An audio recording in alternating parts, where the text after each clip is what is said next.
രക്ഷാപ്രവർത്തനത്തിൽ ഏർപ്പെട്ടിരിക്കുന്ന ഒരാൾ നമ്മളോടൊപ്പം ചേരുന്നുണ്ട്. ശ്രീ ഷാജിയാണ് നമ്മളോടൊപ്പം ചേരുന്നത്. ശ്രീ ഷാജി, അങ്ങ് എവിടെയാണുള്ളത്? ഞാൻ എന്റെ പേര് ഷാജി. ഞാനിവിടെ ബത്തേരി ആസ്ഥാനമുള്ള ശ്രേയസിൽ പ്രവർത്തിക്കുന്ന ഒരു ആളാണ്. ഞാനുള്ളത് ഇപ്പൊ ചൂരൽമലയിൽ തന്നെയാണുള്ളത്. ഈ ദുരന്തമുണ്ടായ സ്ഥലത്ത് നടക്കുന്ന രക്ഷാപ്രവർത്തനം നടക്കുന്ന അവിടെ തന്നെയാണുള്ളത്. സ്പോട്ടിൽ തന്നെ ഞാനുണ്ട്, നിലവിലുണ്ട്. അപ്പോൾ അതിനകത്ത് പങ്കാളികളായി ആയിക്കൊണ്ടിരിക്കുകയാണ്.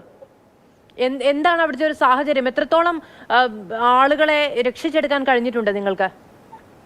ഇപ്പോഴത്തെ ഒരു സാഹചര്യം എന്ന് പറഞ്ഞു കഴിഞ്ഞിട്ടുണ്ടെങ്കിൽ, അതായത് ഇപ്പോൾ നിലവില് ഇപ്പൊ ആളുകളെ എല്ലാം അവിടെ രക്ഷാപ്രവർത്തനത്തിൽ കിട്ടുന്ന ആളുകളെ എല്ലാം നേരെ ഹോസ്പിറ്റലിൽ കൊണ്ടുപോയിക്കൊണ്ടിരിക്കുകയാണ്. ബത്തേരി നമ്മുടെ മേപ്പാടി വിംസ് ഹോസ്പിറ്റലിൽ അവിടെ കൊണ്ടുപോയിക്കൊണ്ടിരിക്കുകയാണ്. അതിൽ കൊണ്ടുപോയവരുടെ ഒരു സ്റ്റാറ്റസ് നമുക്ക് കിട്ടുന്നില്ല. കാരണം ഇവിടെ നെറ്റ്വർക്ക് ഇന്റർനെറ്റ് സൗകര്യങ്ങളൊന്നുമില്ല. ഒന്ന് ഏതാണ്ട് ഒരു 43ഓളം ബോഡികൾ കണ്ടെടുത്തിട്ടുണ്ട്. അതുപോലെ തന്നെ അതിലും കൂടുതൽ മരണസംഖ്യ ഉയരാൻ സാധ്യതയുണ്ട്. കാരണം ഇതൊരു എസ്റ്റേറ്റ് മേഖലയാണ്. ഹാരിസൺ മലയാളം ലിമിറ്റഡിന്റെ ലയങ്ങള് മുണ്ടക്കൈ പ്രദേശ ലയങ്ങളെല്ലാം ഒലിച്ചു പോയിട്ടുണ്ട്. നിരവധി വീടുകൾ തകർന്നിട്ടുണ്ട്.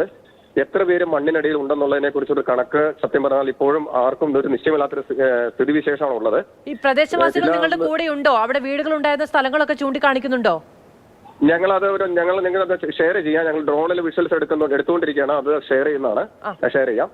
കാരണം വലിയ ഒരു ദുരന്തമാണ് ഉണ്ടായിട്ടുള്ളത്. വയനാട്ടിൽ സംഭവിച്ചതിനേക്കാൾ വലിയൊരു ദുരന്തമാണ്. കാരണം 2 ഉരുൾപൊട്ടലാണ് ഉണ്ടായിട്ടുള്ളത്. രണ്ടും വലിയ തോതിൽ ഉരുൾപൊട്ടി. അപ്പോൾ നിങ്ങൾ അറിഞ്ഞിരിക്കും, 5-8 ബോഡികൾ കിട്ടിയത് മുണ്ടേരി ഭാഗത്തുനിന്നാണ്, നിലമ്പൂർ മുണ്ടേരി ഭാഗത്താണ് കിട്ടിയത്. അപ്പൊ നേരത്തെ പറഞ്ഞ പോലെ തന്നെ പുഴ വലിയ തോതിൽ മണ്ണ് എടുത്ത് അതിന്റെ തീരങ്ങൾ എടുത്ത് സ്കൂളുകൾക്കൊക്കെ നാശനഷ്ടം വരുത്തി വലിയ വിസ്തൃതിയിൽ ഒഴുകിക്കൊണ്ടിരിക്കുകയാണ്. ഇപ്പോഴും മഴ പെയ്തുകൊണ്ടിരിക്കുന്നു. ദുഷ്കരമാണ് ശരിക്കും രക്ഷാദൗത്യം. ഈ പറയുന്ന നമ്മുടെ ചൂരൽമല ടൗണ് ഭാഗികമായി തകർന്നു. ഇനി ആ ഒരു ടൗണ് പുനരുജ്ജീവിപ്പിക്കേണ്ട ഒരു അവസ്ഥയാണ് നിലവിലുള്ളത്. ഈ ആളുകൾ കൂടുതലായി ഉണ്ടായിരുന്ന സ്ഥലങ്ങളൊക്കെ അവിടെയുള്ളവർ ചൂണ്ടിക്കാണിക്കുന്നുണ്ടോ? അവിടെയൊക്കെ നിങ്ങൾ പരിശോധന നടത്തുന്നുണ്ടോ? ചില വീടുകളിലേക്ക് പൂർണ്ണമായി ചെളിയും കല്ലും കയറി കിടക്കുന്നൊക്കെ കാണാം. കാണാം. അത് തന്നെ. കാരണം വളരെ ദൂരത്തിൽ നിന്ന് 2-3-4 കിലോമീറ്റർ ദൂരത്തിൽ നിന്നാണ് ഉരുൾപൊട്ടി വന്നിട്ടുള്ളത്. വൻ മരങ്ങളും പാറക്കല്ലുകളും മണ്ണും ചെളിയും വന്ന് മൊത്തം മൂടി കിടക്കുന്ന ഒരു സിറ്റുവേഷനാണ് ഉള്ളത്. ശരി ഷാജി, ഇടയ്ക്ക് അങ്ങയുമായി ബന്ധപ്പെടാം. എന്തായാലും രക്ഷാപ്രവർത്തനത്തിൽ അങ്ങടക്കമുള്ളവർ പങ്കാളികളാവുകയാണ്. ഏറ്റവും കൂടുതൽ സഹായം ആവശ്യമുള്ള സമയത്ത് ഇത്തരം ഇടപെടലുകൾ നടത്തുന്നതിൽ ഉള്ള സന്തോഷം കൂടി അറിയിക്കുകയാണ്. ശ്രീ ഷാജി അവിടെ രക്ഷാപ്രവർത്തനം നടത്തുകയാണ്. അവർ കൂടുതൽ ദൃശ്യങ്ങളും വിവരങ്ങളും ഒക്കെ പങ്കുവെച്ച് നൽകാം എന്നുള്ള ഉറപ്പുകൂടി നൽകുകയാണ്. നിലവിൽ 36 മരണം ആണ് സ്ഥിരീകരിക്കുന്നത്. 61 പേർ പരിക്കേറ്റ് ചികിത്സയിലെന്ന് ആരോഗ്യമന്ത്രി നേരത്തെ പറയുന്നുണ്ടായിരുന്നു.